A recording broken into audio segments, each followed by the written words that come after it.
Finally here on Most Buffalo, a brand new local business is finally tapping into the fruits of their labor. The planning and preparation took about 4 years, then the pandemic threw a wrench into things, but now they're serving up handcrafted cider and more at Clarksburg Cider in Lancaster. It's very new, it's tremendously exciting. We're loving all the buzz we're getting, and to me, one of the most rewarding things is when to be here in the tap room and go around and just get feedback. It's a cidery, tap room, and restaurant all rolled into one, tucked in on 17 acres on Walden Avenue, right near Ransom Road. There's a huge population center out here that we felt was really, itching for something like this. The name of the tap room is a nod to the hamlet in Eden, where Michael's father has a working farm and burgeoning apple orchard. They've also planted a small orchard here on the property and plan to add to it each year. There's not enough yield just yet, so they're crafting hard cider from juice they get from another local business, Mayer Brothers. We wanted to do the same thing with our food menu. So we did as much as we possibly could with ingredients from New York State.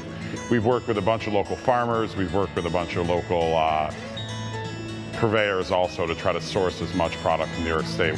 The team behind Clarksburg Cider wanted to put as much energy and focus into the food menu as they do the cider. Meats are smoked in-house and cider is infused into a lot of the menu items. There are vegetarian and vegan options, wood-fired pizzas, and craft cocktails made with, you guessed it, cider. They describe all of their offerings as elevated but approachable. Our goal is to get cider out to everybody, and if they grab a Clarksburg, that's great. If they grab one of the other great ciders in New York State, that's fantastic too. Our hope is that it just introduces them to a new beverage that they can start to make their staple. For head cider maker Edward Graves, it's part science, part art, mixed with some experimentation and a whole lot of excitement, especially when he talks about one of his favorite creations, a pineapple hibiscus cider. Finger guns, for sure.